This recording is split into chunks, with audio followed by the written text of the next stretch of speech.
Olá, exploradores! Bem-vindos a mais um vídeo do canal. E antes de tudo, já peço que você deixe o seu joinha no vídeo, se inscreva no canal e ative o sininho para receber as notificações dos próximos vídeos que serão postados. E, na semana passada, eu falei um pouco sobre a Inconfidência Mineira, uma das tentativas de instalação de república na capitania de Minas Gerais. E nesse vídeo eu vou falar sobre a Revolução Pernambucana de 1817, que foi a única revolução no período colonial que conseguiu a tomada do poder e instituir uma república.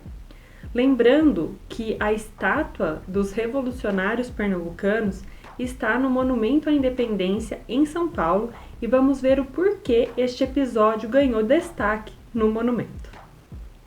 E começando a falar da Revolução Pernambucana, ela teve aspectos parecidos com a Inconfidência Mineira. Então, se você ainda não viu o vídeo sobre a Inconfidência, vou deixar o link aqui na descrição do vídeo para você poder ver a história dessa revolta. A Revolução Pernambucana não foi a primeira manifestação de insatisfação do povo pernambucano. Outras manifestações aconteceram antes, mas a Revolução Pernambucana foi a última que ocorreu nessa capitania antes da independência do Brasil, ou seja, foi a última no período colonial em Pernambuco. E parecido com Minas Gerais, que era o centro econômico do país no século XVIII, Pernambuco era a capitania mais rica no século XIX. Ela era muito forte na produção de algodão e açúcar. Então vamos aos fatores que levaram a acontecer a Revolução Pernambucana. O primeiro deles foi com a vinda de Dom João VI e a corte portuguesa em 1808 para o Brasil. Com isso, houve um aumento de impostos para bancar os luxos da corte no Rio de Janeiro. E além disso, a capitania de Pernambuco era responsável por pagar parte dos custos com a iluminação pública que tinha nas ruas do Rio de Janeiro, que era a capital do país. Mas vale ressaltar que Pernambuco não tinha essa regalia, né? Era praticamente inexistente essa questão de iluminação pública na capitania de Pernambuco. E além de tudo isso, a vinda da família real também trouxe vários portugueses para cargos de liderança no governo, em cargos administrativos em Pernambuco e em funções no exército, o que aumentou a insatisfação da elite local.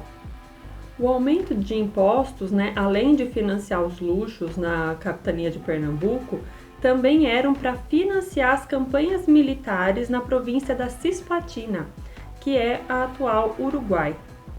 E um outro fator que aumentou o descontentamento do povo foi a seca que aconteceu em Pernambuco em 1816, que prejudicou a produção de açúcar e algodão na capitania. Mas, mesmo assim, a cobrança de impostos continuou, ela não diminuiu, e a capitania sofria ainda a concorrência da produção de algodão dos Estados Unidos e do açúcar da Jamaica. E na época também havia um aumento nas restrições de tráfico de escravos pela Europa, que deixava essa mão de obra ainda mais cara, mas ela era muito utilizada na economia agrária de Pernambuco. Os ideais iluministas, assim como na Inconfidência Mineira, também influenciaram a Revolução Pernambucana, com as ideias de liberdade e igualdade muito divulgadas pela primeira loja maçônica do Brasil, a Areópago de Itambé, e pelo Seminário de Olinda. Vale ressaltar que a vinda da família real trouxe uma expansão cultural para o país e a abertura dos portos brasileiros, que antes eram de uso exclusivo de Portugal, o que fez com que o tráfego de informações e conhecimento aumentasse na população. Por último, Pernambuco contava com um certo apoio dos Estados Unidos, pois havia um interesse que a Revolução desse certo, já que o país havia instalado o primeiro consulado americano no Brasil em Pernambuco, devido às relações comerciais que eles tinham. Inclusive, em 1817, Antônio Gonçalves da Cruz, conhecido como Cruz Cabugá, foi para os Estados Unidos com $800 mil, no valor da época, para comprar armas para combater as tropas de Dom João VI e recrutar antigos revolucionários franceses que estavam exilados em território americano. Neste caso, o plano era libertar Napoleão Bonaparte, que estava exilado na ilha de Santa Helena, e transportá-lo para Recife e depois para os Estados Unidos. A Revolução Pernambucana era composta por membros da elite local, mas devido à forte presença de padres no movimento, ela também ficou conhecida como Revolução dos Padres. Ela iniciou-se em 6 de março de 1817, começando quando o brigadeiro português Manuel Joaquim Barbosa de Castro foi cumprir ordens do governo local para prender o capitão José de Barros Lima, que era conhecido como Leão Coroado, que era acusado de conspiração. Porém, Barros Lima reagiu à prisão e matou Barbosa de Castro. Na companhia de outros militares, eles tomaram o quartel e ergueram trincheiras nas ruas vizinhas para impedir o avanço das tropas monárquicas. O movimento ele foi liderado pelo comerciante Domingos José Martins e pelo padre João Ribeiro. E além de pernambucanos, também havia membros de outras capitanias nesse movimento. Após isso, a revolução se espalhou por Recife, que foi tomada pelos revolucionários. O então governador da capitania, Caetano Pinto de Miranda Montenegro, se refugiou no Forte Brum e depois embarcou para o Rio de Janeiro. E a revolução foi tão significativa que provocou o adiamento da aclamação de Dom João VI como rei e atrasou a vinda de Dona Leopoldina, que viria da Áustria para o Rio de Janeiro. Então, quais foram as ações dos revolucionários? Após tomarem o governo de Pernambuco, eles instalaram um governo provisório e proclamaram a República. Em 29 de março de 1817, foi convocada uma Assembleia Constituinte e se estabeleceu a separação dos poderes executivo, legislativo e judiciário. O catolicismo foi mantido como religião oficial, mas foram proclamadas a liberdade de credo e a liberdade de imprensa, o que foi uma novidade no país. Houve também a abolição dos impostos que eram cobrados por Dom João VI, o aumento do soldo, ou seja, da remuneração dos soldados, e assim como na Inconfidência Mineira, a escravidão foi mantida porque muitos dos revolucionários usavam essa mão de obra. A Revolução ainda conseguiu se expandir, com a adesão da Paraíba em 16 de março, e também houve a adesão do Rio Grande do Norte pelo proprietário de engenho de açúcar André Albuquerque de Maranhão, onde ocorreu a prisão do governador de Natal e se formou uma junta governativa. No Ceará, Bárbara de Alencar e seu filho Tristão Gonçalves aderiram ao movimento, mas foram detidos por ordem do governo cearense. E com essas adesões, a bandeira da Revolução possui um simbolismo especial. Há várias interpretações em alguns itens da bandeira, mas de uma forma geral, as 3 estrelas que estão nela representam as capitanias que aderiram à Revolução, que são Pernambuco, Paraíba e Rio Grande do Norte. Conforme o tempo passasse, mais capitanias aderissem à Revolução, mais estrelas seriam colocadas na bandeira.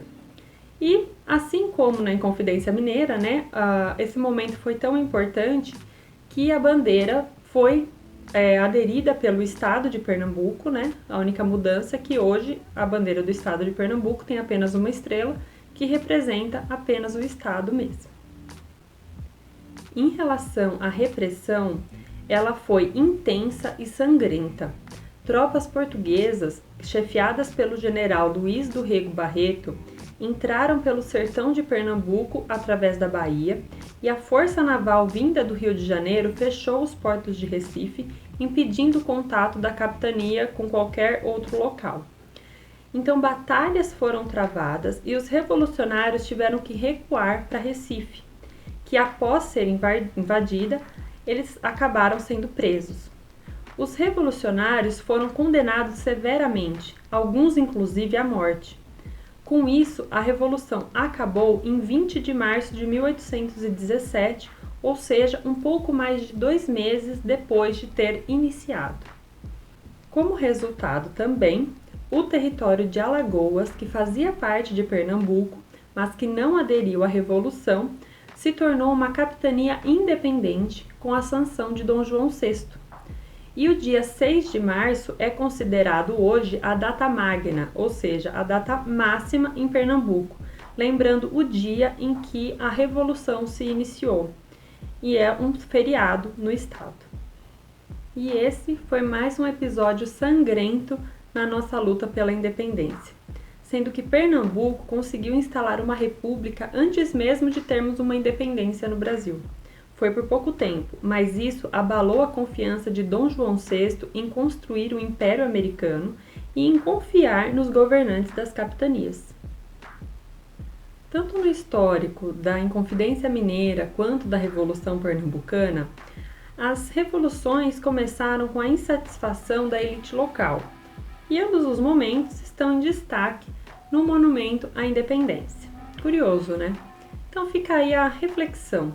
Será que uma elite prejudicada pode influenciar mais um descontentamento do povo de uma forma geral, mais do que se esse descontentamento começasse com as classes com menos poder? Será que esse cenário pode fazer com que as ações de mudança tenham mais chance de acontecer?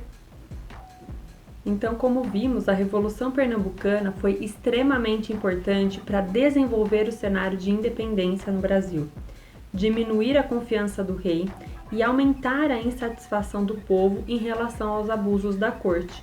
Caminhava-se cada dia e cada evento mais perto para a independência do Brasil.